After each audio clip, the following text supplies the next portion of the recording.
Okay, welcome. My name is John Golden. I'm President and CEO of Huthwaite, and I'm delighted today to be here with Neil Rackham, who is indeed the founder of Huthwaite, the author of Spin Selling, and one of the most sought after sales consultants and speakers in the world today. So welcome, Neil. Thank you. Thank you very much. And congratulations on your recent doctorate that was awarded to you about a month ago, I think.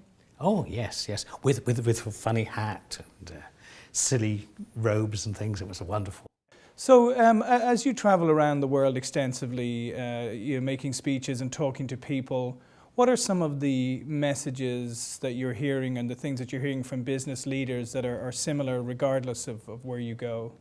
Well, I think the first thing is it was always said that if there's a recession in America, if America sneezes, the rest of the world gets a cold. The rest of the world probably has swine flu at the moment. I was in Chile yesterday, and one of the things that was very, very clear there is that, like many, many other economies, is deeply down. In fact, I think the only exception at the moment is India, which has such a strong internal economy that you don't see anything very different. But in most countries, this is the big one. So the recession is even deeper and more global in nature than previous recessions.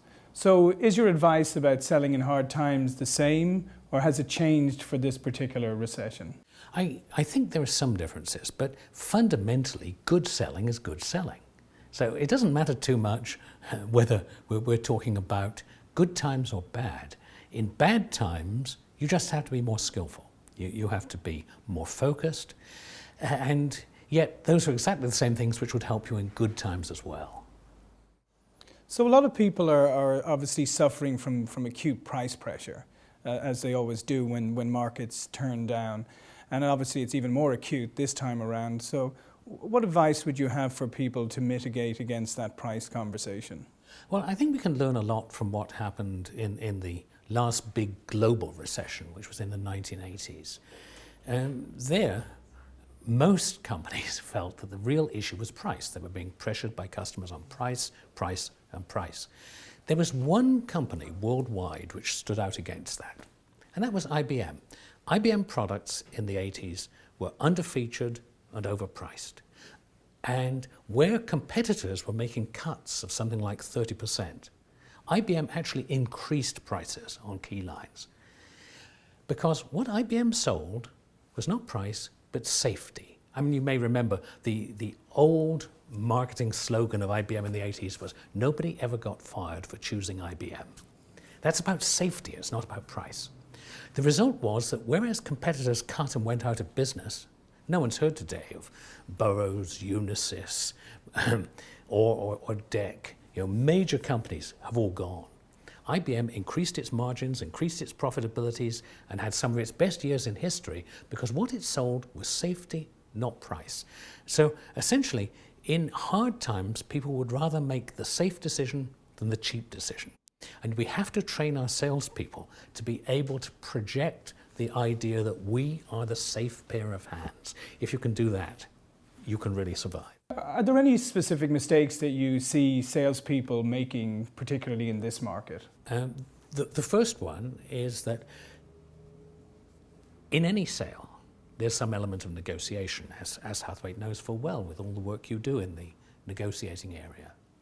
But every piece of research shows that the most effective salespeople negotiate very late in the sales process. Unfortunately, when times are hard, people tend to negotiate much earlier. When you negotiate early, you not only reduce your margins, but you create suspicion in customers. You make them feel that if you're negotiating from meeting one, you're going to give even more concessions than you would otherwise give, and you actually reduce your chances of getting the business. So helping people negotiate late rather than get into premature negotiation is tremendously important. So given the fact that over the last number of years, during the boom years, a lot of people have been very successful selling who may not actually have had the fundamental selling skills because it's been a high demand, easy budget, people know what they want. So now that that has all changed, do you think that spin is more applicable and more relevant than ever? Yes, because good selling matters.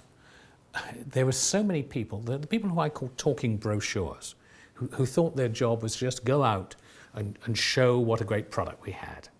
Those people succeeded moderately, not really well, but moderately when times were good, because there were customers ready to buy and they could cream off some of those customers. But now we live in times where unless the salesperson can create a lot of customer value, the customer's not going to buy. Then that takes skill. And salespeople without skill are dying like flies right now. And the hardest thing for most companies is to find good salespeople who can handle these hard times as smoothly as they handle the good times. So it's always very tempting when there's a downturn in the market for people to sit around and just wait for the market to turn again and think that, okay, when the market turns, everything will go back to normal and I'll be okay. But history has taught us that when markets go through a convulsion and a cycle like this, they come out very different from how they were before. So what impact do you think that's going to have on the salesperson of the future? Mm-hmm.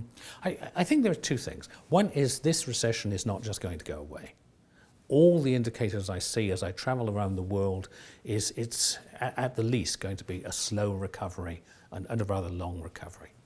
But the other thing, that you start off saying, people can't just sit around. But I think in that, there's one of the mistakes people make when times are hard.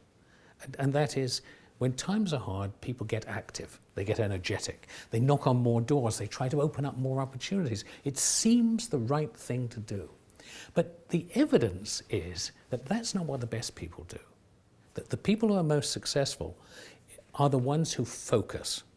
In fact, I have a rule, and my rule would be this.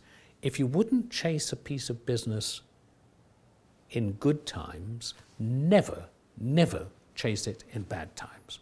See, that's not just a question of selling skill, that's a question of the whole management approach to thinking about their sales effort.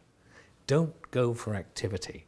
Coming out of the recession, the people who will win are the ones who choose the best opportunities and they over-resource them. If you can get people doing that, it will help them move out of these recessive times. Because I think they're going to be longer than the optimists have predicted, maybe not quite so bad as the worst of the pessimists have said, but it's going to be a long, hard one, and it will make all the difference if people have the right strategies and the right skills.